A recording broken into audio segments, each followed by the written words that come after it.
So if you've been taking my advice and practicing 100 hours a day, chances are you've got some great calluses on your fingers, but you may have broken a string. And I remember the first time I broke a string, I had no idea how to fix it. So I'm going to try to show you how to fix it today. I'm going to use the sixth string. I'm not going to break it. I'm just going to take it off because you might want to change them once in a while if they get sweaty or old or rusty too. So this one, I've got a peg winder, which makes it a little bit quicker, but of course you can use your fingers as well.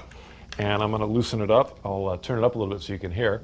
Don't normally do this, but it's always fun. There we go. Yeah, good sound. Loosen it so it's super, super loose. And then you can just pull it and unwind it, and it comes right off.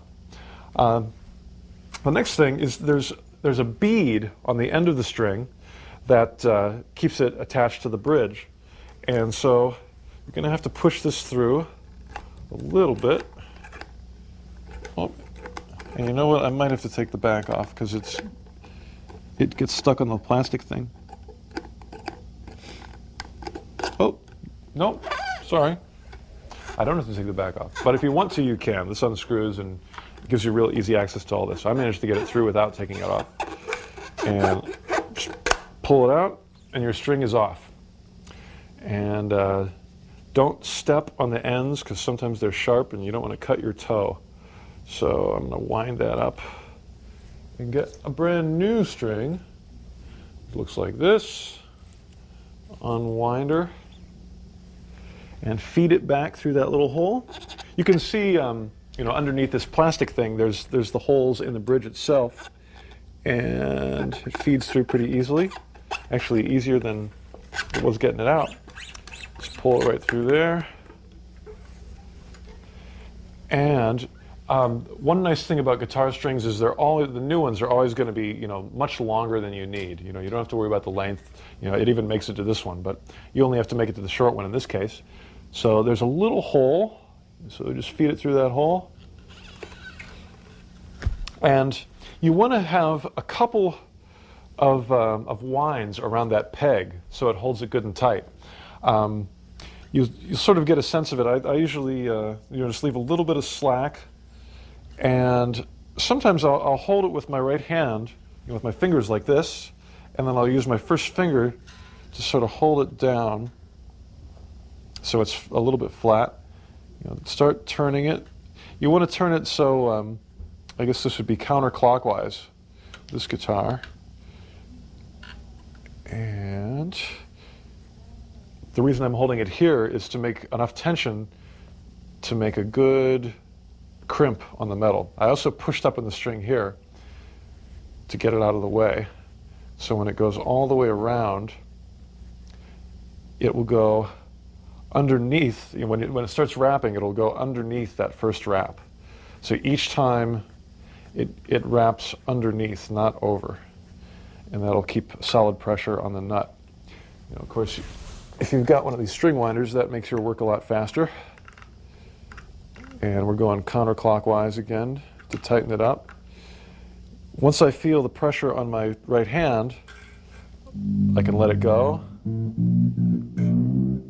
And from there, tune it up to pitch.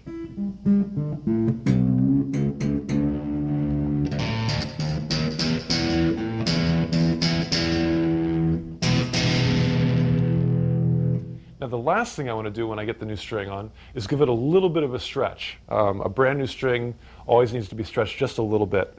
I go around the 12th fret and just push it down a little bit. The first time that I do this, you can hear it dropped a lot. Each time you do that, it'll be a little bit less of a drop. And by probably the third or fourth time, it'll be all stretched and you'll be ready to go.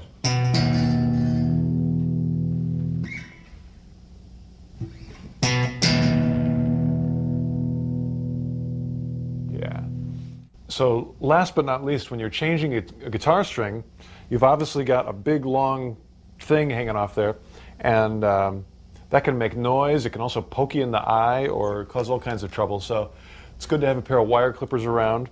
Actually, if you don't have the wire clippers, you can just push it back and forth and it'll eventually break through the metal. But just clip it close to the tuning key and boom, nice and clean, ready to rock.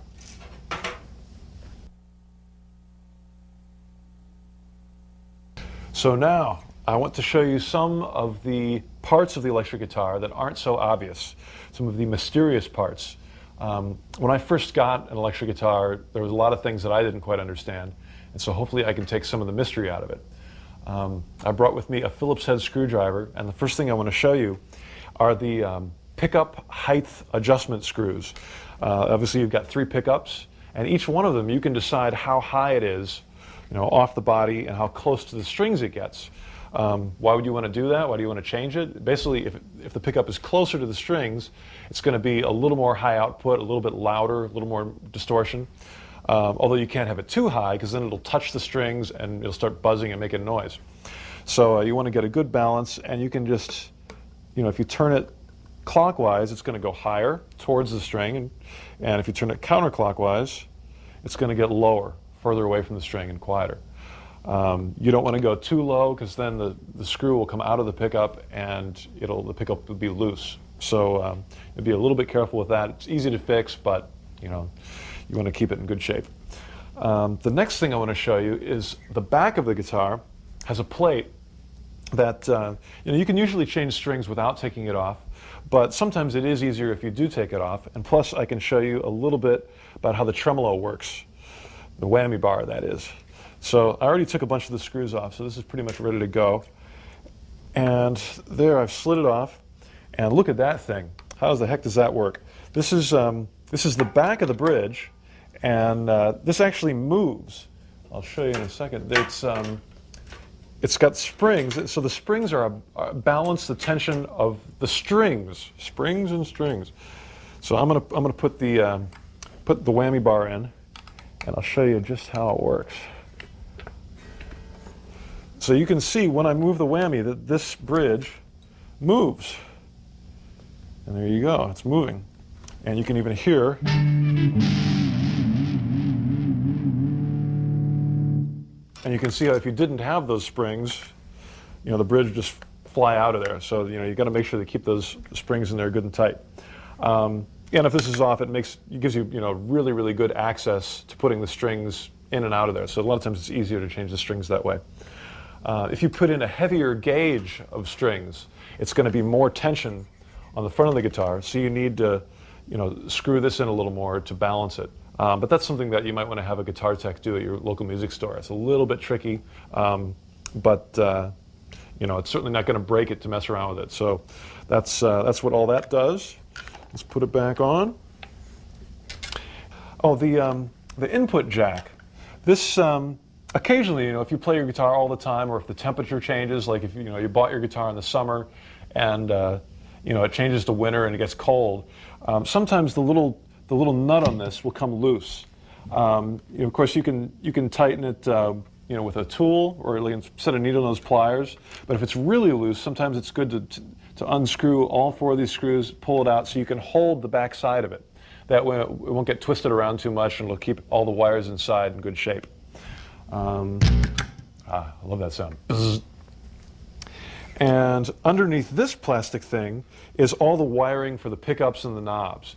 And that's something you really don't want to mess around with unless you're really good at electronics and soldering irons and all that sort of thing. And that's a whole other skill. So I'd recommend that you leave this on. There's really no reason to take it off unless you're like a trained soldering iron electronics pickup guitar expert.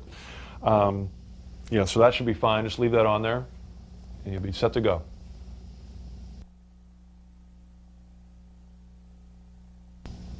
The next part of the guitar that I want to tell you about is the bridge. The bridge consists of a couple different parts. There's 6 individual saddles. They're called saddles, and each string comes out of each individual saddle. There's also 2 screws that adjust the height of the bridge, so you can change how high the strings are off the neck. If it's lower, a lot of times it's easier to play. If it's higher, a lot of times you get slightly better sound or a clearer sound. So you want to get a balance between those.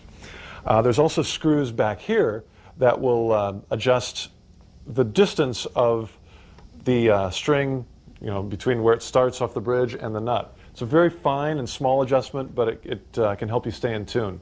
It's also the sort of thing, for all these adjustments, you'd probably want to take it to a guitar repairman. They're going to know, how to make those fine adjustments and make your guitar set up perfectly. But chances are it came from the factory in good shape, and you really won't have to tweak it at all. So that's the bridge, and I would suggest, leave it alone. It's probably great, but if you have any problems, take it to a tech.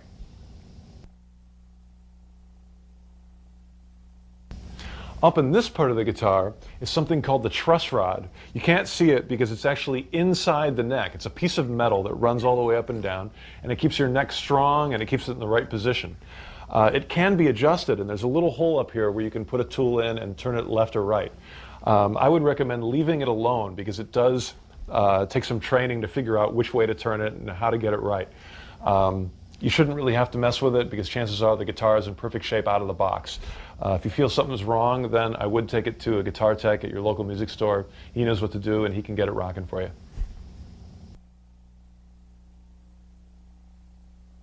All right, I want to tell you how you can preserve the life of your strings.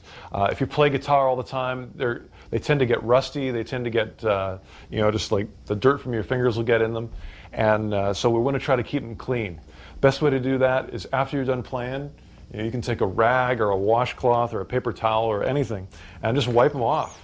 That'll keep them dry, keep the sweat off of them. You can also grab each string individually and grab it all the way up and down the string, and that'll clean all the sweat and gunk off of there and keep your strings lasting a much longer time so you can keep playing a much longer time.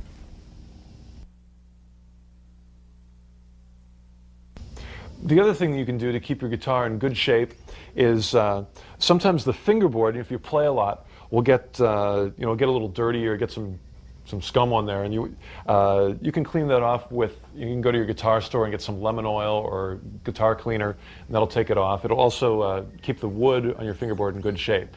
It's not something you have to do a lot, but maybe once or twice a year, you can take the strings off and make sure your fretboard is nice and clean and playing and smelling good.